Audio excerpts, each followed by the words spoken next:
성도 여러분 안녕하십니까? 어느덧 10일과 교과 해설 방송을 시작하게 되었습니다. 가만히 보니 2020년 12월 12일 안식일이네요. 2020-1212 숫자가 참 재미있는 그런 날짜인 것 같습니다. 오늘 10일과는 그리스도인과 일이라는 제목으로 함께 공부해 보도록 하겠습니다. 우선 사진을 좀 보여드리겠습니다. 자, 여기 돈에 쌓여서 돈 세탁하는 것처럼 보이는 사람이 있습니다. 그 다음에 이쪽에는 아주 이국적인 바닷가에서 행복하게 시간을 보내는 모습입니다. 여러분들 어떤 사람이 부러우신가요? 우리가 지금 코로나19 때문에 여행을 자주 가지 못하는 그런 상황 가운데서 좀 돈이 풍족한 게 더 부러운가? 아니면 저렇게 여유만만하게 여행 다니는 것이 부러운가? 둘 다 부러울 수도 있을 것 같습니다. 그런데 정말 행복한 삶은 어떤 삶일까요? 돈이 많은 삶이 행복한지, 아니면 여유 있게 저런 멋진 곳에서 시간을 보낸 것이 행복한지, 아마 여러분들이 좀 고민이 되실 수도 있을 것 같습니다. 어떤 사람이 행복한가?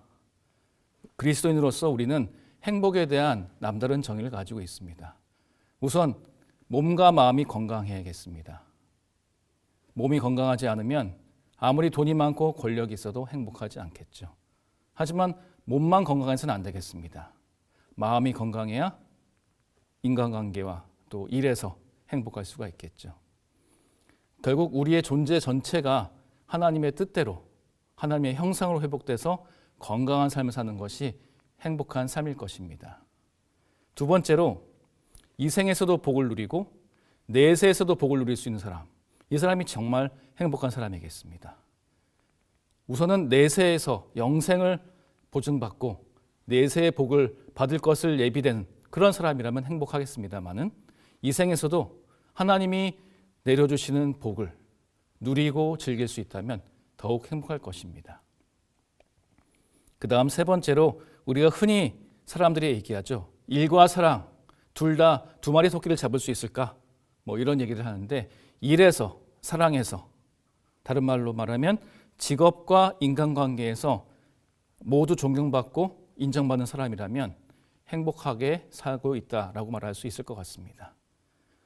자, 그런데 사람들은 왜 일과 사랑이 행복에서 중요하다고 말을 할까요? 우리 그리스도인들은 이미 몸과 마음이 건강하고 우리의 영혼이 구원을 받아서 건강하고 또 이 생에서도 복을 누리고 내세에서도 복을 누리고 있지만 일과 사랑에서 복을 누리려면 어떤 것들이 필요할까요? 일과 사랑은 우리의 삶의 의미를 더해주기 때문에 행복과 직결되어 있습니다. 두 번째로 일과 사랑은 사람의 성격을 바꿔줍니다. 여러분들이 지금 가지고 계신 직업을 입문해서 지금까지 살아오시면서 여러분의 성격들이 더 성장하지 않았습니까? 또한 사랑하는 사람과 만나서 가족을 이루면서 더 성화되지 않았습니까? 그렇습니다. 일과 사랑은 성격을 바꿔주기도 합니다. 물론 좋은 쪽으로 바뀌기도 하지만 나쁜 쪽으로 바뀌기도 하죠. 세 번째로 일과 사랑은 자신을 발견할 수 있도록 도와줍니다. 여러분들 일을 하면서 자신의 부족한 면, 또 자신의 강점을 발견하게 되죠. 또 사랑을 나누면서 가족과 관계를 맺으면서 나의 약점을 알게 되고 또 내가 가족들을 위해서 희생하는 가운데서 성장하게 됩니다. 결국 일과 사랑은 자신의 발전과 성장에 큰 도움이 됩니다. 이러한 이유들 때문에 일과 사랑이 우리의 행복에서 참 중요한 요소인 것 같습니다. 근데 오늘은 우리가 그리스도인과 일에 대해서 공부를 하기 때문에 좀 일에 대해서 조금만 더 생각을 해봤으면 좋겠습니다. 특별히 이미 일을 하고 있는 우리 장년들은 어느 정도 안정이 되어 있지만 실은 일에 대해서 가장 고민이 많은 사람은 우리 청소년들과 청년들입니다. 그들에게 우리가 교회의 선배로서, 어른으로서 그들의 진로를 위해서 어떤 도움을 줄 수 있을까요? 여기 한 가지 통계가 있습니다. 자, 여기 통계를 보시면 학생의 진로 결정에 가장 큰 영향을 준 사람이 누구인가 조사를 해봤습니다. 2,000명 넘게 물어봤더니 1위가 부모였습니다. 자녀의 진로 결정에 부모의 영향력이 가장 크죠. 이건 어떻게 보면 당연한 얘기입니다. 43%이고요. 그 다음에는 미디어의 힘이 꽤 강했습니다. 20%. 그 다음에 선생님 11%, 친구 11%. 그 외에 사회적인 명사나 기타의 응답이 있었습니다. 특별히 우리나라에서는 부모들이 자녀들을 위해서 헌신을 합니다. 그렇기 때문에 자녀들은 부모의 그런 헌신의 은혜에 감동한 마음으로 부모님의 뜻과 어떤 결정들을 대부분 순종을 하죠. 그런데 그런 과정에서 여러 가지 어려움들도 생기는 것 같습니다. 실제로 결정의 영향을 부모가 가장 많이 주지만 청소년들이 직업에 대해서 찾을 때, 고민할 때 부모와 자녀의 대화가 잘 이루어지지 않는다는 것입니다. 이 통계를 보시면 이 초등학생 때, 중학생 때, 고등학생 때 부모와 자녀 간의 의견 일치, 희망 직업의 일치 비율입니다. 불일치가 초등학생 때가 제일 높긴 합니다. 그렇죠? 아마도 초등학생 때는 자신의 직업에 대해서 조금 환상을 가지고 있는 시기이기 때문에 그렇습니다. 하지만 초, 중, 고 관계없이 부모와 자녀의 직업, 희망 직업이 불일치하는 비율이 70%가 넘는다는 것입니다. 부모들은 인생을 살아오면서 나의 자녀가 고생을 좀 덜 하고 시행착오를 조금 덜 겪고 안정된 직장을 처음부터 가졌으면 좋겠다는 마음을 가집니다. 그러나 젊은이들은 안정된 직장보다는 자기가 좋아하고 잘하는 일을 하고 싶은 것이죠. 그래서 진로 때문에 갈등을 꽤 많이 겪고 있습니다. 그렇다면 우리가 우리 자녀들에게 또 우리 교회 청소년과 청년들에게 진로를 결정하도록 도와줄 때 어떤 것들을 좀 유념할 필요가 있을까요? 제가 다년간 진로 상담이라는 과목을 상담 심리학과에서 가르치고 있는데요. 거기서 나오는 좀 몇 가지 키워드를 알려드리고 싶습니다. 이제 이 직업과 관련돼서 시대가 많이 바뀌고 있습니다. 특별히 4차 산업혁명 때문에 많은 기술의 발전들이 직업의 세계를 바꾸고 있는데요. 어떻게 보면 아주 오래전에는 평생 직장의 개념이 있었습니다. 한 직장에 입사해서 은퇴할 때까지 일을 했죠. 그러나 그건 우리 조부모님 세대의 이야기고 지금 부모들의 세계는 시대는 평생 직업 개념입니다.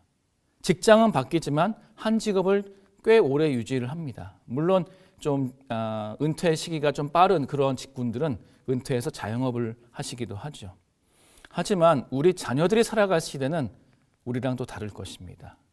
지금의 청소년들과 아동들이 살아갈 세계에서는 직업이 평생 지속되지 않을 것 같습니다.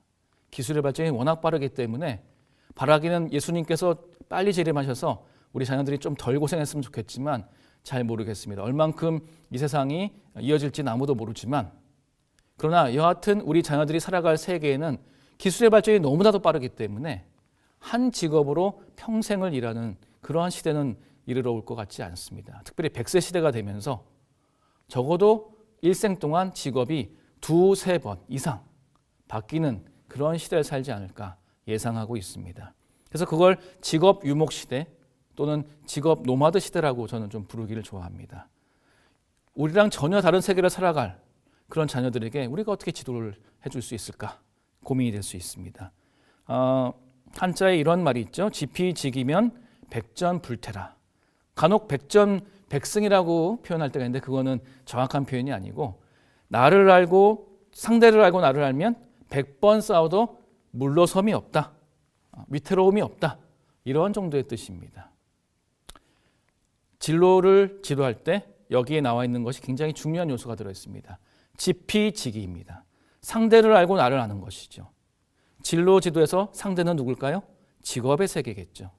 그래서 직업의 세계를 이해하고 지기, 자기를 이해하면 직업 세계와 나의 특성을 잘 매칭시켜서 현명한 성공적인 의사결정을 할 수 있다. 이런 의미로 저는 좀 이 말이 해석이 됩니다. 우리가 자녀들에게 진로를 지도할 때 직업 세계를 잘 이해할 수 있도록 가르칠 뿐만 아니라 그거에 앞서서 자기를 잘 알 수 있도록 도와줘야 됩니다. 진로 상담 영역에서 자기 이해에 있어서 4가지 키워드가 있습니다. 첫 번째, 하고 싶은 일을 해야 합니다. 흥미죠. 영어로는 interest라고 합니다. 좋아하는 일을 해야 됩니다. 두 번째는 잘하는 일을 해야 합니다. 그것이 적성. 우리가 일상생활에서 재능이란 말을 많이 쓰죠. 그 다음에 잘 맞는 일을 해야 됩니다. 성격에 맞는 일을 해야 됩니다. 성격이고요. 네 번째 요소는 보람 있는 일을 해야 합니다. 가치관입니다. 그래서 이 네 가지, 흥미와 적성과 성격과 가치관, 내가 좋아하고 잘하고 잘 맞고 보람 있는 일, 이것의 교집합을 찾는 것이 굉장히 중요합니다. 가령 저는 노래를 참 좋아합니다. 다양한 장르의 노래를 듣는 걸 좋아합니다. 하지만 흥미는 있지만 노래를 잘하진 못합니다. 적성이 없습니다. 흥미는 있지만 적성이 없는, 좋아는 하지만 잘하지 못하는 저 같은 사람은 노래를 직업으로 삼으면 안 됩니다. 취미로 삼아야죠. 근데 어떤 사람은 노래를 좋아하고 잘할 수 있겠죠. 하지만 성격이 너무 내성적이어서 무대에만 서면 너무 떨어서 무대 체질이 아닐 수 있죠. 노래를 좋아하고 잘하지만 성격에 맞지 않는다면 음악과 관련된 다른 일을 할 수 있습니다. 작곡가도 될 수 있고 작사가도 될 수 있고 공연을 기획하는 사람이 될 수 있을 겁니다. 어떤 사람은 노래를 좋아하고 잘하고 성격에도 무대 체질이에요. 그래서 노래 부르는 사람으로서 살아갑니다. 그러나 어느 순간 늘 공연이 끝나고 텅 빈 무대를 보면서 뭔가 마음의 공허함을 느끼던 차에 시골 학교에 자원봉사를 가서 노래를 가르쳐줬는데 그 어린이들이 노래를 따라하면서 굉장히 행복해하는 모습을 보면서 마음이 채워지는 보람을 느끼는 그런 경험을 하게 되면 이 사람은 시골 학교를 다니면서 노래를 가르쳐주는 음악 선생님으로 직업이 바뀔 수도 있겠죠. 그래서 내가 좋아하고 잘하고 성격에 맞고 보람 있는 일을 교집합을 찾아야 됩니다. 우리 자녀들과 청소년과 청년들에게 진로를 지도하실 때 이 네 가지 키워드를 찾을 수 있도록 지원해 주시고 도와주시면 참 좋을 것 같습니다. 이렇게 네 가지 키워드를 통해서 나의 영혼을 울리는, 신금을 울리는 진로를 발견하게 되면 공부를 알아서 열심히 하게 되고 잘하게 될 수 있습니다. 이런 진로의 방향이 정해지지 않고 무조건 대학만 들어가라는 식으로 공부했다가는 대학 와서 본격적으로 방황을 시작합니다. 여러분들 대학교 1학년, 2학년 때 방황 굉장히 많이 합니다. 대학교 들어가면 끝이라고 생각하실 텐데 그렇지 않습니다. 어렸을 때부터 하나님의 꿈을 가지고 이러한 네 가지 키워드를 기억해서 어떤 게 잘 지도해서 하나님의 원하시는 그런 진로를 발견할 수 있도록 도와주는 것이 이 교회에서, 기독교 교육에서 올바른 진로 지도가 될 것입니다. 이러한 어떤 개념들을 좀 여러분들이 이해하신다면 교회에서 어린이들과 청년들을 지도하실 때 도움이 되실 것 같아서 잠깐 소개해 드렸습니다. 자, 그러면 10일과 교과 공부를 우리가 본론으로 들어가도록 하겠습니다. 먼저 기억절을 제가 낭송하겠습니다. 그러므로 내 사랑하는 형제들아, 견실하며 흔들리지 말고 항상 주의 일에 더욱 힘쓰는 자들이 되라. 이는 너희 수고가 주 안에서 헛되지 않은 줄 알미라. 고린도전서 15장 58절의 말씀입니다. 우리가 수고하는 것이 주 안에서 헛되지 않다는 것, 우리가 일하는 것이 하나님 안에서 헛되지 않고 하나님께 영광이 된다는 그러한 가치관과 태도를 가진 것이 중요하다는 것을 오늘 기억절이 우리에게 알려주고 있습니다. 10일과의 개요는 이렇게 정리할 수 있을 것 같습니다. 우리가 식과에서는 삼육 학교에 대해서 공부를 했고요. 국어에서는 교회 학교에 대해서 배웠죠. 그래서 제가 좀 통일성을 기하해서 10일과는 진로학교라고 한번 이름을 붙여봤습니다. 진로학교의 교육 내용이 무엇인가? 첫 번째, 돈을 버는 것보다는 의미 있는 일을 찾는 것을 가르쳐야 합니다. 그것이 일요일 노동의 여러 측면에 나와 있습니다. 두 번째, 일을 고역으로 생각하기보다는 사역으로 생각하는 태도가 필요합니다. 그런 것을 가르쳐야 됩니다. 그것이 월요일 일과 양육에서 배우게 될 것입니다. 세 번째로, 성공하기 위해서 일하는 것이 아니라 성장하기 위해서 일하는 가치관이 필요합니다. 그런 것을 가르치는 것이 화요일 일과 탁월성의 부분에서 배우게 될 것입니다. 네 번째로, 성취하는 것보다는 성찰하는 그러한 일의 가치관에 대해서 가르칠 필요가 있습니다. 이것은 수요일 일과 영성에서 배우게 될 것이고요. 마지막으로 다섯 번째, 일을 의무감에서 하는 것이 아니라 소명감에 의해서 하는 그러한 태도를 가르칠 필요가 있는데 그것이 목요일 일과 청지기 직분에서 배우게 될 것입니다. 이번 12개월 통해서 우리가 이루려는 학습 목표는 첫 번째로 깨닫기인데 우리가 직업을 통해서 하나님의 일에 참여하며 그분을 나타낼 수 있다는 사실을 깨닫는다. 우리의 직업이 돈을 벌고 그냥 생계 유지해서 하게 하는 것이 아니라 우리의 일이 곧 하나님께 영광을 나타내고 드리고 다른 사람들이 하나님을 증거할 수 있는 그런 예배의 성격, 선교의 성격이 있다는 것을 깨닫는 것이 필요하겠습니다. 두 번째로 느끼기, 무슨 일을 하든지 탁월함을 추구해야 할 필요성을 느낀다. 하나님은 탁월한 하나님이십니다. 하나님을 닮은 우리도 탁월함을 추구해야 되는데 그것에 대해서 느끼는 것이 필요하겠습니다. 세 번째로 행하기, 직업을 통해서 사람들에게 선한 감화를 끼치며 하나님께 영광을 돌릴 방법을 찾고 실천한다. 우리의 직업은 다른 사람들에게 하나님을 드러내는 전도요 선교입니다. 그 방법에 대해서 우리가 고민하고 그것을 실천하는 것이 필요하겠습니다. 그러면 일요일 소재부터 같이 보도록 하겠습니다. 노동의 여러 측면. 여기서는 노동의 의미, 일의 의미에 대해서 우리에게 가르쳐주고 있습니다. 토의 질문 하나 드린다면 여러분에게는 일과 직업이 어떤 의미입니까? 이미 은퇴를 하신 우리 어르신들도 나에게 평생 동안 일은 어떤 의미였나 한번 돌아보시면 좋을 것 같고 지금 일을 하시는 분들도 그냥 바쁘게만 살아왔는데 도대체 내가 일하는 이유가 뭐지? 이 일이 나에게 어떠한 의미인지를 한번 돌이켜보면 좋을 것 같습니다. 우리 청년들은 앞으로 내가 맡게 될 일의 세계에서 어떤 의미를 가지고 어떤 의미를 찾아가야 될지 고민해보면 좋을 것 같습니다. 실은 이 성경에는 일의 양면성이 다 나와 있습니다. 특별히 전도서 말씀이 그런데요. 우리 교과책에서 이런 질문을 던지죠. 노동은 저주입니까? 아니면 축복입니까? 이 두 가지 측면이 성경에 다 나와 있습니다. 전도서 3장 12절 13절 보시면 먹고 마시는 것과 수고함으로 낙을 누리는 그것이 하나님의 선물이다. 솔로몬이 이렇게 고백을 해요. 그런데 전도서 2장 18절에는 또 다른 말을 합니다. 일평생에 근심하며 수고하는 것이 슬픔뿐이라. 일하는 것이 너무 힘들고 슬픔뿐이라는 것이죠. 그의 마음이 밤에도 쉬지 못하나니 이것도 헛되도다. 요즘에 우리가 밤늦게까지 일하는 사람들이 얼마나 많습니까? 또 무엇인가를 이루기 위해서 밤늦게까지 공부하는 사람들이 얼마나 많습니까? 근데 그것이 헛되다는 거예요. 그러면 일하는 것, 공부하는 것이 축복이란 말일까요? 저주란 말일까요? 좀 헷갈릴 수가 있겠습니다.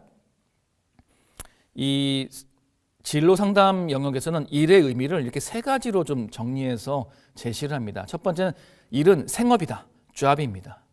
생계를 유지하고 가족을 부양할 수 있는 돈을 버는 것이 직업이죠. 일이죠. 두 번째는 경력입니다. 커리어인데요. 이 직업, 일을 하면서 재능이 더 개발되고 그걸 통해서 자긍심이 고양되면서 행복하게 살아가는 모습. 이것이 일의 의미, 두 번째 의미입니다. 그다음 마지막으로 일은 소명이다. 콜링이다. 하늘에서 우리에게 주어진 사명이다. 이렇게 보는 입장도 있습니다. 그래서 우리가 흔히 어떤 사람에 대해서 파악할 때 그 사람의 직업을 먼저 물어보면 그 사람이 어떤 사람인지를 대충 우리가 가늠할 수가 있죠. 대부분 자기를 소개할 때 직업을 먼저 얘기합니다. 직업이 자기 정체성을 대표할 때가 참 많습니다. 우리가 흔히 나누는 명함에도 직업이 명확하게 써 있죠. 우리의 정체성은 직업과 일로 많이 대표될 때가 많은데 그것이 그저 자랑할 거리가 아니라 하나님이 우리에게 주신 소명이라는 것입니다. 그래서 그 일을 통해서 우리의 삶의 목적이 성취되고 더 높은 목적을 향해서 나아갈 수 있게 되는 것이죠. 그래서 일은 이렇게 다양한 의미를 가지고 있습니다. 성경 말씀이 노동은 일은 고역이다라는 측면도 있지만 일이 우리에게 선물이다라는 측면이 있다는 것은 왜 그런 것이냐면 누군가의 노동은 고역이고 피하고 싶은 의무일 수도 있기 때문에 그렇고 누군가에서는 이 일이 삶의 모든 것일 때도 있습니다. 근데 이것은 두 가지 극단이죠. 이 일을 너무 힘들어하는 것과 일이 모든 생애를 점령해서 다른 모든 것, 심지어 하나님까지도 멀리하는 그런 삶을 사는 것은 극단적인 것입니다. 그리스도인들은 하나님의 일을 표현하는 사역의 통로이자 주님과의 관계의 표현으로서 우리 직업을 이해할 필요가 있습니다. 내가 일하는 것은 하나님의 일을 하는 것이고 또 주님과의 관계를 드러내는 전도이다. 이렇게 생각하는 것이 필요하겠습니다. 특별히 성경적인 직업관은 무엇일까? 이것에 대해서 좀 우리가 생각해 볼 필요가 있는데요. 4가지로 성경적인 직업관을 정리할 수가 있겠습니다. 첫 번째가 창조의 원리입니다. 우리를 창조하신 하나님께서 일하시기 때문에 하나님의 형상을 닮은 우리도 일하는 것입니다. 그것이 바로 창조의 원리인데요. 특별히 창세기 1장 28절 인간을 창조하신 다음에 주신 축복의 말씀을 저는 첫 번째 대사명이 아닐까라고 생각을 좀 해보았습니다. 생육하고 번성하여 땅에 충만하라, 땅을 정복하라, 모든 생물을 다스리라. 인간에게 주신 일은 생육하고 번성하고 또 충만하고 땅을 지도하고 다스리는 것입니다. 리더십이죠. 이것이 바로 인간이 타락하기 전의 일이었습니다. 하지만 두 번째로 타락의 어떤 일을 겪으면서 우리는 일하는 것이 고역이 되었습니다. 이 땅이 저주를 받으면서 일하는 것이 쉽지 않게 되었죠. 하지만 그러한 일 때문에 인간이 죄를 덜 짓게 되는 그러한 죄의 예방책으로서도 이 일이 역할을 다하는 그러한 원리가 또 존재합니다. 하지만 하나님께서 타락하여 멸망받을 수밖에 없는 우리 인간을 그대로 내버려 두지 않으시고 구속의 원리를 실천하시죠. 그래서 예수님이 성육신하셔서 십자가에 달려 돌아가시고 부활하시고 승천하심으로써 구속의 사역을 이룹니다. 그래서 우리는 예수님처럼 사람을 구원하는 일에 우리가 집중할 필요가 있습니다. 결국 두 번째 대사명이죠. 모든 족속으로 제자를 삼아 침례를 베풀고 분부한 모든 것을 가르쳐 지키게 하라. 예수님처럼 구원을 나누어 주는 일을 우리는 열심히 할 필요가 있습니다. 그것이 바로 성경에서 말하는 직업관인 것입니다. 그리고 네 번째 마지막으로 완성의 원리가 있습니다. 이것은 무슨 말이냐면 하나님 나라가 완성될 때까지 우리는 일을 계속 해야 된다는 것입니다. 은퇴했다고 이제 일을 안 하는 그러한 삶을 살면 안 된다는 것입니다. 그리스도인은 우리가 죽는 날까지, 아니 재림의 날까지, 아니면 더 이어져서 하늘에 가서도 우리는 하나님을 위해서, 하나님의 영광을 위해서 일하는 그러한 가치관과 태도를 가질 필요가 있다는 것입니다. 그래서 성경에서 말하는 직업은 창조와 타락과 구속과 완성의 원리로 이렇게 집약해서 설명을 할 수 있겠습니다. 그러면 노동의 이런 여러 의미들을 우리가 배우면서 하나님의 원칙과 방법대로 일하는 것은 무엇인가 좀 고민이 될 수 있겠습니다. 나의 일을 할 때 어떻게 하는 것이 하나님의 방법일까? 하나님의 원칙일까? 성경에서는 우선 근면하게 일하라고 말을 합니다. 누구든지 일하기 싫어하거든 먹지도 말라. 이렇게 성경은 따끔하게 얘기를 합니다. 근면하게 일하는 것이 하나님의 방법입니다. 두 번째로 최선을 다해야 됩니다. 내 손이 이를 얻는 대로 힘을 다하여 할지어다. 최선을 다하는 것이 하나님께 영광을 돌리는 것이고요. 세 번째, 성심을 다해야 됩니다. 무슨 일을 하든지 마음을 다하여 누구께 하듯이 주님께 하듯이 일을 하라. 이렇게 골로새서 3장에서 이야기하고 있습니다. 결국 우리는 우리의 재능과 하나님의 우리에게 주신 관심사와 세상이 필요로 하는 것, 그런 것들을 연결하고 교차되는 지점에서 우리의 일, 우리의 직업을 찾는 것이 필요하겠습니다. 마치 앞에서 제가 진로를 탐색할 때 중요한 4가지 키워드, 적성과 흥미, 또 가치관과 성격, 또 세상이 필요로 하는 것, 이런 것들을 잘 고민하고 교집합과 접점을 찾음으로써 우리에게 하나님께서 부여하시는 소명이 무엇인지를 또 우리에게 원하시는 직업이 무엇인지를 발견할 수 있을 것입니다. 시대의 소망에 이러한 말씀이 있습니다. 모든 사람은 자기 자신에게 유익이 되고 다른 사람에게 도움이 될 어떤 일을 찾아서 행해야 한다. 하나님께서는 노동을 축복으로 지정하셨는데 오직 부지런한 일꾼만이 인생의 참된 축복과 기쁨을 발견한다. 이 부분을 잘 보십시오. 부모의 부담을 분담하면서 가사에서 그들의 맡은 일을 즐겨 감당하는 유년들과 청소년들에게 하나님의 인정하심이 신실한 보증으로 임한다. 여러분, 가정에서 자녀들에게 가사를 분담해야 된다는 것입니다.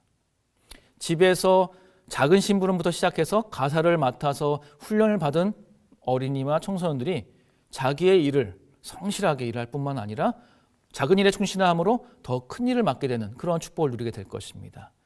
아이들이 뭘 할 줄 알겠어 이렇게 생각하지 마시고 아이들에게 작은 일부터 맡기시고 믿어주시고 그것에 대해서 칭찬해 주십시오. 그 아이들이 아주 훌륭한 일꾼으로 자라날 것입니다. 월요일입니다. 일과 양육. 여기는 일을 고역으로 생각하기보다는 사역으로 생각하는 것에 대한 내용들이 나온다고 볼 수가 있는데요. 토의 질문을 먼저 하나 드린다면 일에 대한 긍정적인 태도를 자녀에게 어떻게 전수할 수 있을까요? 맞습니다. 우리가 일을 할 때 긍정적인 태도를 가지고 있어야지만이 적극적으로 일할 수 있고 그 직업에서 만난 사람들과 원만한 관계를 통해서 발전을 이룰 수가 있습니다. 우선은 뭐가 가장 중요할까요? 부모가 모본이 돼야겠죠. 부모가 일하면서 맨날 짜증내고 얼굴 찌푸리고 직장 동료 험담을 한다면 아이들은 일하는 것이 고역이라는 것은 이라는 이미지밖에 갖지 못할 것입니다. 우리가 가정에서 아이들에게 일하는 모습을 보여줄 때 가식적으로가 아니라 정말 우러나와서 일을 즐겨하고 일에 대한 열정을 보여주고 같이 일하는 사람들을 칭찬해 준다면 아이들은 일에 대해서 정말 행복한 것이구나 하는 이미지를 갖게 될 것이라고 생각합니다. 특별히 월요일에는 손으로 하는 일에 대한 성경절을 좀 소개하고 있습니다. 이게 손으로 하는 일이 영어로 매뉴얼 레이버인데요. 이게 우리나라 말로 노작으로 번역이 돼서 삼육교육에서 하는 부분이 있습니다. 손으로 일하는 것은 활동하는 것을 대표하고 아는 것을 실천하는 것을 대표하는 그러한 상징적인 표현입니다. 성경에서 내 하나님 여호와께서 내 모든 소출과 내 손으로 행한 모든 일에 복 주실 것이며 내 손이 이를 얻는 대로 힘을 다하여 할지어다. 게으른 자의 욕망이 자기를 죽이나니 이는 자기의 손으로 일하기를 싫어함이라. 그러니까 일한다는 것은 손으로 일한다는 의미로 성경에서 참 많이 쓰입니다. 결국 이것은 손으로 일한다는 것은 그냥 추상적으로 생각하는 게 아니라 구체적으로 실천한다는 뜻을 가지고 있습니다. 그래서 실행하는 것이 일하는 것이 참 중요한데요. 심리학에서 이 실행과 관련된 자기 효능감이라는 어떤 개념이 있습니다. 하나님은 인간에게 일을 허락하심으로 인해서 인간이 일을 통해서 성취감도 느끼고 기쁨도 얻게 하셨는데 이런 과정에서 자기 효능감이 증가하게 됩니다. 자기 효능감, self efficacy는 무엇이냐면 내가 무엇인가를 성취한 다음에 나 이거 잘하네. 다음에도 이거 잘할 수 있을 것 같아. 이러한 신념이 자기 효능감입니다. 자신감은 막연히 I can do it 이렇게 뭐든지 할 수 있어 이 정도라면 자기 효능감은 좀 구체적으로 내가 이거 해봤기 때문에 앞으로 잘할 수 있어 라는 생각이 자기 효능감입니다. 이 자기 효능감은 그냥 생각만으로 높아질 수 없습니다. 해보고 성취해야지만이 자꾸 증가하게 되죠. 자기 효능감이 높은 사람은 작은 일에 충실해서 성과를 내봤기 때문에 큰 일도 감당할 수 있게 됩니다. 그래서 자기 효능감이 일을 배우는 데 있어서 참 중요한 요소인데 실행을 통해서 증가된다. 이 부분을 기억하실 필요가 있습니다. 그래서 일은 사람들에게 사역이 돼야 됩니다. 그리스도인들에게. 일은 고역이 아니라 일하는 사람과 또 서비스 대상 모두에게 복이 되는 사역이다. 이렇게 좀 관점을 바꿔서 생각할 필요가 있겠습니다. 내가 청소하는 것이 이게 고역이 아니라 마치 어떤 사람의 표현처럼 내가 지구의 한 켠을 쓰는 그러한 멋진 사역자다. 이렇게 생각할 수가 있는 것이죠. 우리가 어떤 일을 하든지 간에 직업에는 귀천이 없으니까요. 그것이 하나님의 영광을 드러내고 하나님을 위해서 하는 사역이라도 기억하고 일하는 것이 필요하겠습니다. 그렇게 할 때 삶이 더 의미 있는 삶을 살 수가 있겠습니다. 그래서 느헤미야가 내 손을 힘있게 하옵소서라고 기도했는데 우리도 내 손에 힘을 주소서 내가 나의 일을 통해서 하나님의 영광을 드러내고 실행하면서 점점 더 큰 일을 하나님을 위해서 할 수 있도록 힘을 주소서라고 기도하는 것이 필요하겠습니다. 바울도 손으로 일하는 것을 굉장히 즐겨했습니다. 사도행전 20장을 보시면 내가 이 손으로 나와 내 동행들이 쓰는 것을 충당했다. 바울의 손재주가 좀 있었던 사람이죠. 그래서 웬만한 것은 만들어서 쓰는 그러한 모본을 보임으로 사람들에게 주는 것이 받는 것보다 훨씬 복되다는 것을 증거하였습니다. 마찬가지로 우리도 우리의 손으로 일하면서 우리가 실천함으로써 사람들에게 받으려고만 하는 것이 아니라 우리가 가진 것을 나누어 주는 갈릴리 호수 같은 사람이 되는 것이 필요하겠습니다. 그럼 월요일 공부를 통해서 우리가 적용 질문을 던져본다면 우리가 이 손으로 일하는 것에 대한 중요성이 나오는데 실은 요즘 현대인들은 앉아서 일하는 사람들이 참으로 많습니다. 그렇죠? 우리가 하루 일과 중에 몸을 사용하는 일을 얼마나 더 늘리거나 줄여야 할까요? 엘렌 화이트이 에어나의 신에서 굉장히 많이 강조하는 것 중에 하나가 앉아서 일하는 사람들은 육체 노동을 할 필요가 있고 육체 노동을 많이 한 사람들은 정신적인 노동을 좀 할 필요가 있다. 균형을 맞춰야 된다는 얘기를 많이 하고 있습니다. 저도 좀 사무직 쪽으로 일을 하고 있기 때문에 앉아서 일을 많이 하는데 이 좌식 생활이 굉장히 허리와 이 몸의 건강에 안 좋다고 하죠. 우리의 특별히 다리 근육이 참 중요한데 정신 노동을 하시는 분들은 육체적인 운동을 하는 시간을 할애하고 또 신체적으로 활동을 해서 일하시는 분들은 정신적인 노동, 성경을 묵상하고 독서하는 그런 활동들을 해서 몸과 마음의 노동의 균형을 맞추는 것이 필요하지 않나라고 생각합니다. 증언복음에 이런 말씀이 있습니다. 아무리 작고 하찮은 것 같이 보이는 일이라도 아무도 그것을 부끄러워해서는 안 된다. 노동은 고귀한 것이다. 정신노동을 하거나 유체노동을 하거나 모두 일꾼에 포함된다. 그러므로 그들 모두는 예배에 참석하기 위해 갈 때와 마찬가지로 세탁이나 설거지를 할 때에도 그들의 의무를 행하며 그들의 신앙을 영예롭게 하고 있는 것이다. 여러분들 세탁하고 설거지하고 음식물 쓰레기 버리고 재활용 구분하는 것 이거 작은 일이 아닙니다. 그것 자체가 하나하나가 하나님께 예배드리는 행위라고 볼 수 있다는 말씀이죠. 우리가 모든 일을 성심껏 하나님께 하듯이 한다면 그 모든 행위가 예배가 될 것입니다. 다음으로 화요일 소재를 보겠습니다. 일과 탁월성입니다. 우리가 성공하기보다는 성장하는 것에 관심을 둘 필요가 있는 것을 여기서 말을 하고 있습니다. 토의 질문을 하나 드린다면 우리가 무슨 일을 하든지 최선의 결과를 얻기 위해 노력해야 하는 이유는 무엇입니까? 그냥 뭐 대충 하고 적당히 마무리하면 되는 거 아닌가요? 꼭 우리가 최선을 다해야 될 필요가 있나요? 이렇게 질문할 수가 있겠죠. 그러나 하나님은 언제나 우리의 구원을 위해서 최선을 다하시는 분이십니다. 그런 하나님을 우리가 본받을 필요가 있기 때문에 최선을 다해야 되겠다는 것이죠. 특별히 성서 건축의 사례를 보면 아주 놀랍습니다. 출애굽기 어떤 여러 장면들을 보면 하나님이 모세에게 성소를 지으라고 해놓고 그냥 아무 구체적인 지시를 주시지 않는 것이 아니라 매우 구체적인 지시를 주셨죠. 이 모세와 이스라엘 사람들은 텐트 치는 거 금방 하는 사람들입니다. 근데 그런 텐트를 짓는 것이 아니었기 때문에 하나님은 성소와 기구와 복장에 대해서 거의 150개에 달하는 매우 정밀하고 세세한 지시를 내리십니다. 하나님은 최고의 것을 추구하시는 그런 분이시다는 것이죠.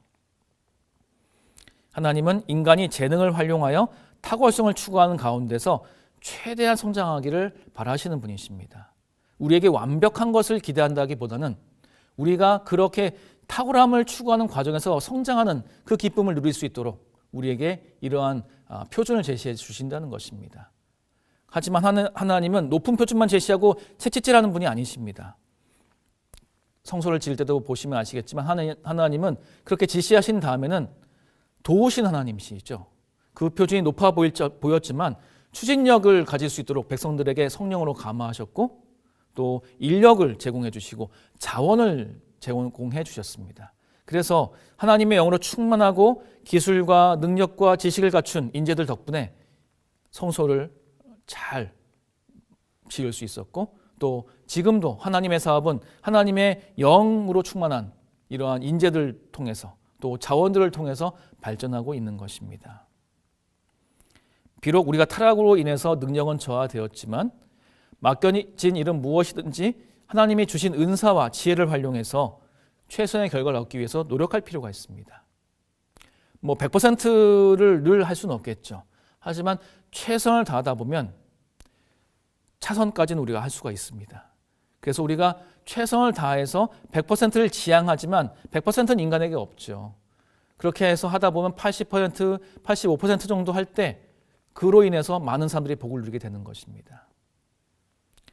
이렇게 탁월성을 우리에게 요구하시고 또 탁월해질 수 있도록 많은 것을 지원해 주신 하나님, 이런 하나님 덕분에 우리가 성장할 수 있다라는 것을 기억하시면 좋겠습니다.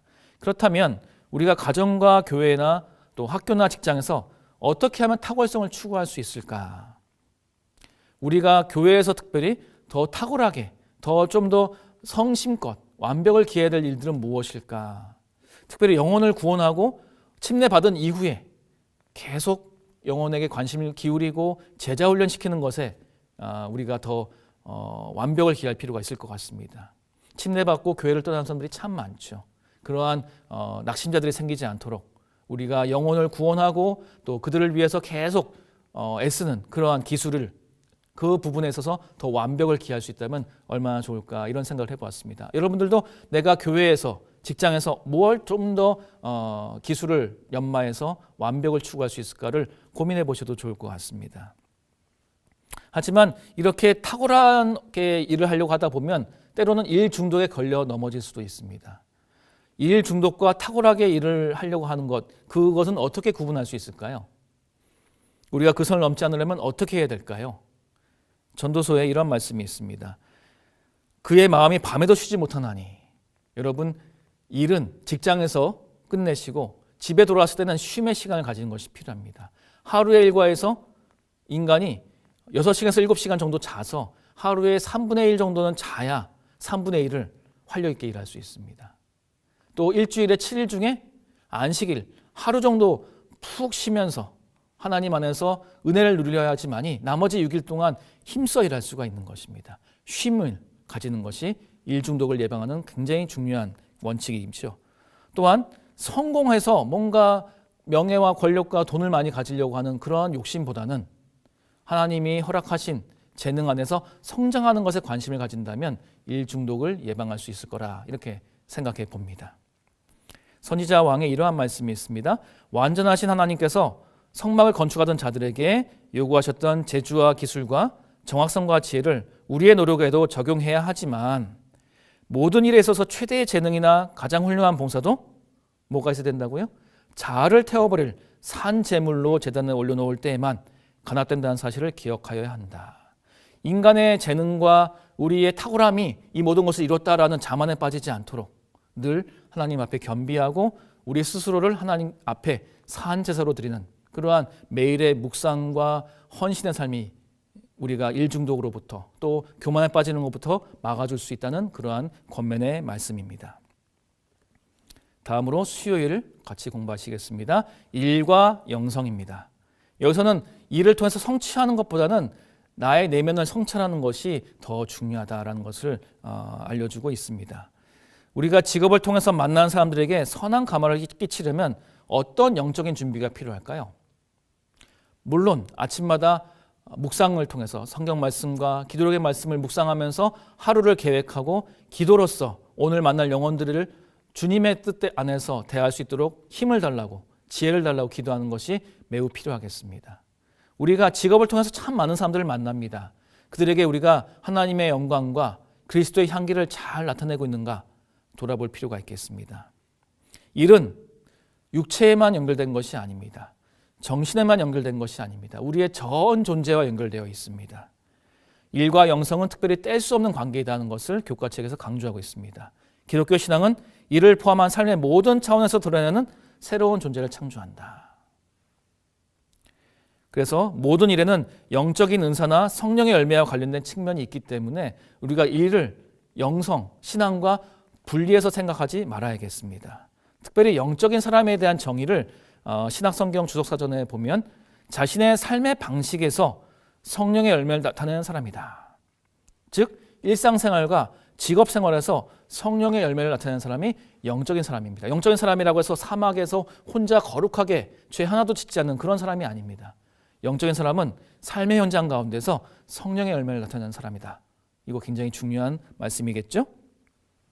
그래서 영성은 그리스도인으로서 우리가 하는 일을 포함하며 모든 측면에서 나타나는 우리의 삶의 방식이다. 따라서 그리스도인의 향기가 우러나오도록 성찰과 실천이 필요하겠습니다.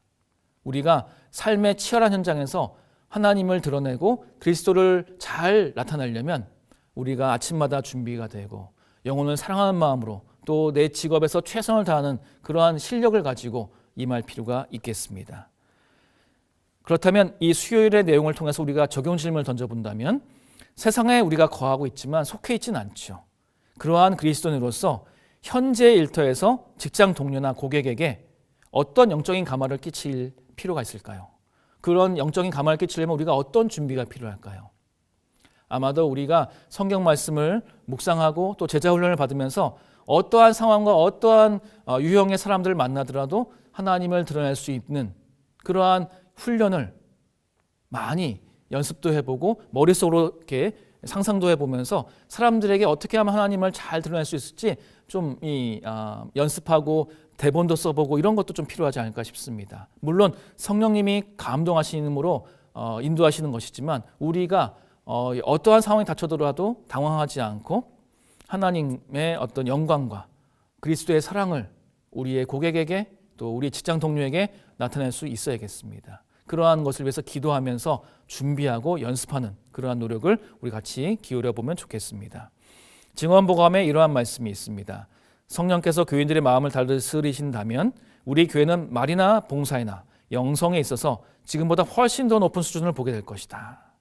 교인들은 생명수로 소생함을 받을 것이요 머리 되시는 그리스도 아래서 일꾼들은 그들의 정신과 말과 행동으로 주님을 나타낼 것이요 우리가 종사하고 있는 광대하고 종말적인 사업을 밀고 나가기 위하여 서로를 격려할 것이다.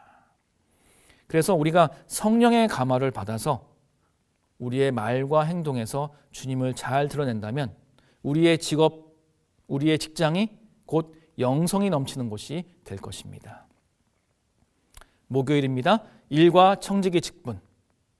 일을 의무로 하는 것이 아니라 청지기로서의 소명감을 가지고 일할 필요가 있다는 것을 이 목요일 소지에서 말하고 있습니다. 신앙과 직업을 분리하는 것이 청지기 정신과 맞지 않다라는 것이 이 교과에서 중요한 부분인데 그것이 왜 맞지 않을까요? 신앙과 직업이 분리가 되는 것인가? 이것에 대해서 질문하고 있습니다. 분리가 되지 않죠. 우리가 방금 일이 영성이다라고 말을 했으니까요. 신앙과 직업, 신앙생활과 직업생활은 분리할 수가 없습니다. 매우 긴밀하게 연결되어 있는 것입니다. 그래서 이런 것을 기억해서 청지기로서 살아간다는 이 의식을 일상생활에서 우리가 가지고 있는 것이 매우 중요하다는 것을 얘기하고 있습니다. 우리는 그리스도인의 청지기 직분을 잊지 말아야 됩니다. 우리가 청지기 하면 헌금 생활에 좀 국한시켜서 생각할 때가 많은데 실은 이 경영학의 조직 이론이나 이런 데를 보면 청지기 직분, 스튜어드십이라는 것은 모든 가용한 자원을 적절하게 성장시키고 활용하는 경영 책임, 리더십 이런 것을 청지기 직분이라고 말을 한다고 합니다. 그러니까 우리의 돈뿐만 아니라 우리의 시간과 우리의 에너지와 우리의 성품과 우리의 장점과 또 우리 주변의 인간관계 이 모든 것이 청지기로서 우리가 하나님께 바쳐야 될 그러한 우리의 가용 자원인 것입니다. 그리스도는 돈과 시간, 에너지와 재능 등 하나님이 주신 모든 선물에 대하여 그분께 책임을 져야 할 거룩한 제사장, 곧 청지기로 부름을 받았습니다. 그래서 우리가 청지기로서 살아갈 때 돈만 우리가 관리한 사람이 아니라 전 존재적인 청지기로서 살아간다는 것을 좀 기억하고 살아갈 필요가 있겠습니다. 고린도전서 10장 31절에 너희가 먹든지 마시든지 무엇을 하든지 다 하나님의 영광을 위하여 하라. 우리의 청지기 직분이 모든 우리 삶의 영역에 관련된다는 것을 강조하고 있습니다. 오늘날 우리가 빠지기 쉬운 함정은 생활의 여러 측면들, 직장생활, 가정생활, 신앙생활, 여가생활을 분리하는 것이다. 이러한 말씀이 교과책에 나와 있습니다. 물론 직장과 가정의 분리는 필요합니다. 직장에서 일하던 것 집에 가져와서 맨날 일하고 가정에 대한 걱정 근심을 직장에서 맨날 하고 앉아있고 이렇게 되면 굉장히 모든 생활들이 무질서해지겠죠. 경계는 필요하지만 신앙과 생활을 분리하지 말고 통합해야 될 필요가 있습니다. 제가 지난주에도 신앙과 생활의 통합에 대해서 말씀을 드린 것처럼 일은 신앙과 분리되는 것이 아닙니다. 일은 우리가 하나님의 임재를 알아가는 방법 중에 하나다라는 것을 기억할 필요가 있겠습니다. 그래서 청지기 직분이란 신앙생활뿐만 아니라 삶의 모든 영역에서 하나님의 임재를 경험하며 그분이 주신 것들을 바르게 사용해야 할 그리스도인의 책임을 가리키는 말이다. 이것을 우리가 유념할 필요가 있겠습니다. 그래서 청지기의 소명을 우리가 염두에 두고 청지기 정신을 늘 발현하는 것이 필요하겠죠. 청지기 정신이란 자신에게 있는 모든 자원이 내 것이 아니라 하나님의 것이란 것을 인정하고 그 위탁받은 것을 최대한 소중히 관리하고 발전시키면서 하나님의 뜻에 따라 사용될 수 있도록 또 그것을 통해서 얻은 열매를 하나님께 다시 드리는 그러한 자세, 그러한 태도를 청지기 정신이라고 말합니다. 우리가 가진 것을 내가 다 이뤘다라고 생각하고 자만에 빠질 것이 아니라 하나님이 이 모든 것을 허락하셨고 취하신 분도 하나님이요 주시는 분도 하나님인 것을 기억하면서 늘 겸손한 마음으로 하나님이 맡기신 동안에 최대한 잘 관리하고 그것으로 하나님께 영광을 돌리고 영혼을 구원하는 그러한 청지기로서 살아가시면 좋겠습니다. 적용 질문을 던진다면 우리가 청지기 정신을 적용하지 않았던 영역이 있을 수 있습니다. 그동안은 돈에 대해서만 청지기 직분을 생각했는데 우리의 시간, 우리의 재능, 우리의 에너지, 나의 인간관계 이 모든 것들이 청지기 직분의 대상이 될 수 있습니다. 혹시 그러한 대상들 가운데 우리가 그동안 좀 소홀히 여겼던 것은 무엇인지 돌아보시고 청지기 정신을 적용하여 그 생활을 어떻게 변화시켜 나갈 것인지 하나님이 맡기신 것 잘 관리하고 하나님께 다시 돌려드리는 그러한 것에 대해서 생각해 볼 필요가 있습니다. 좀 더 확장하면 자녀들도 우리에게는 청지기 대상입니다. 하나님이 우리에게 자녀를 선물로 주셨기 때문에 그들을 잘 양육하고 지도해서 하나님께 다시 훌륭한 인재로서 하나님의 자녀로서 바치는 것도 청지기 직분이 될 수가 있겠죠. 그런 식으로 우리가 좀 생각할 필요가 있겠습니다. 교회 증언에 보면 이 우리의 달란트나 재산이나 지능이나 힘 모든 것이 우리의 것이 아니다. 그것들 중 일부나 전부를 남용하면 우리가 청지기의 직분을 제대로 수행하는 것이 아니라는 말씀을 하고 있습니다. 우리에게는 하나님께 속한 것들을 그분께 돌려드려야 할 매우 큰 책임이 있다. 이 말씀을 유념하시기 바랍니다. 마지막으로 금요일 더 깊은 연구를 위해 이쪽에서 다시 한번 앞에서 나왔던 질문을 반복하고 있습니다. 일은 저주인가 축복인가? 성경을 자세히 읽어보면 저주를 받은 것은 땅이지 일이 아니다라는 것을 강조하고 있습니다. 엘렌 G 화이트는 이제부터 사람의 운명이 될 수고와 염려의 생애도 사랑으로 지정된 것이다라는 표현을 합니다. 하나님께서 인간에게 일하는 고통을 더하실 때 그것이 사랑에서 우러나오는 하나님의 방법이었다는 것이죠. 그것은 그의 죄로 말미암아 필요하게 된 훈련으로서 식욕과 정욕의 방종을 억제하고 극기의 습관을 기르기 위한 것이었다. 그것은 죄의 영락과 퇴화로부터 사람을 회복시키려는 하나님의 큰 계획의 일부분이었다. 인간을 하나님의 형상으로 회복하는 것이 기독교 교육의 목표라면 일은 그 목표를 이룬 데서 굉장히 중요한 한 축을 담당한다고 볼 수가 있겠습니다. 그래서 우리가 단순 노동과 과로를 통해서 또는 우리의 생활에서 그것의 역할을 과대평가함으로 일의 저주가 될 수도 있습니다. 일을 너무 과소평가하거나 너무 과대평가하거나 일 중독에 빠지는 것은 하나님의 뜻이 아닌 것이죠. 그래서 기독교 교육은 일의 가치를 알고 동시에 그것으로부터 어떤 우상도 만들지 않도록 사람들을 교육시키고 훈련시키는 역할을 잘 감당할 필요가 있겠습니다. 그래서 교회에서 일에 대해서 가르칠 필요가 있습니다.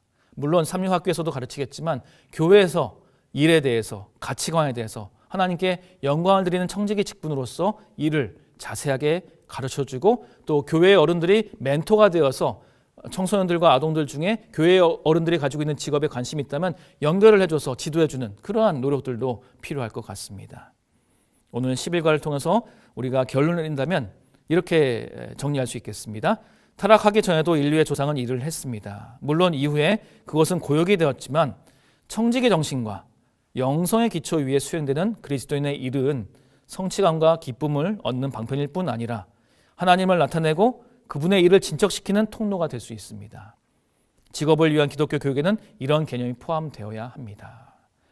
그러면서 이렇게 정리를 마지막으로 해드리고 싶습니다. 기독교 교육은 진로 학교로서 교인들에게 돈보다는 의미를, 고역보다는 사역을, 성공보다는 성장을, 성취보다는 성찰을, 의무보다는 소명을 더 소중하게 여기는 그러한 가치관을 가르칠 필요가 있겠습니다. 모쪼록 11과 교과를 통해서 우리가 일에 대한 바른 가치관과 하나님이 우리에게 일을 통해서 청지기로서 어떻게 살아가는지 원하시는 그 뜻을 더 깊이 헤아리시는 여러분과 제가 되기를 간절히 바라면서 교과 해설을 마치겠습니다. 감사합니다.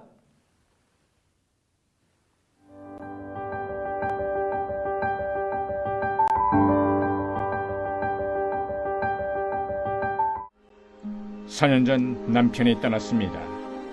사라는 이제 홀로 생계를 꾸려 나가야 했습니다. 하지만 막막할 뿐이었습니다. 사라에게 하나님께서는 말씀을 전하라는 영감을 주셨습니다. 아픈 이웃들을 위해 기도했을 때 그들의 병이 나았어요. 악령에 시달리는 자들이 자유를 얻었고 아이를 간절히 원하는 이들은 단란한 가정을 꾸리게 되었어요. 물론 그녀의 방문을 싫어하는 이웃들도 있었습니다. 자신들이 섬기는 우상에게 함께 예배를 드리자고 강요한 가정도 있었습니다. 이를 거절하자 사라의 손을 잡아 펄펄 끓는 기름 속에 집어넣는 일도 있었습니다. 저는 즉시 기도했고 기름에 담궈졌던 제 손에는 화상의 흔적이 전혀 없었어요. 그 다음날 그 젊은 여성의 아버지가 사라에게 사과하며 자신의 가족을 위해 기도해 달라고 부탁해 왔습니다. 이제 그 가족 모두 저와 함께 예배를 드리고 있답니다. 그 사건을 목격했던 이웃들도 하나님께 자신들을 위해 기도해 달라며 찾아왔습니다. 사라의 헌신을 알게 된 지역교회 목사님은 그녀가 정식 세계 개척 선교사로 일하도록 권유했습니다. 사라는 기꺼이 그 부름에 응했습니다. 그로부터 4년이 흘렀습니다. 사라는 여전히 선교사로 사역하고 있습니다.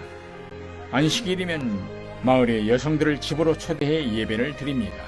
또 매주 수요일마다 성경 공부 시간을 운영합니다. 이 도시에는 과부와 고아들이 많습니다. 사라는 그들의 필요를 채워주고 있습니다. 음식과 의복을 준비해 공급하기도 합니다.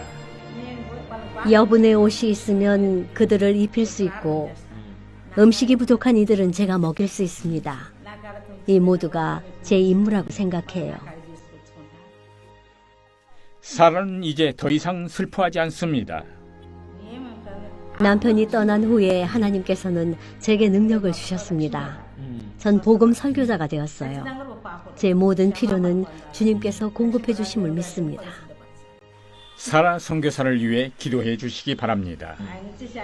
저뿐만이 아니라 더 많은 동료들이 이웃들을 위해 전심으로 봉사하게 되길 바랍니다. 사라는 인생 최고의 기쁨을 발견했습니다. 저는 행복합니다. 제 남은 생에도 하나님을 섬기며 살 거예요. 사라를 비롯한 세계 전역의 선교사들을 위해 함께 기도해 주시기 바랍니다. 감사합니다.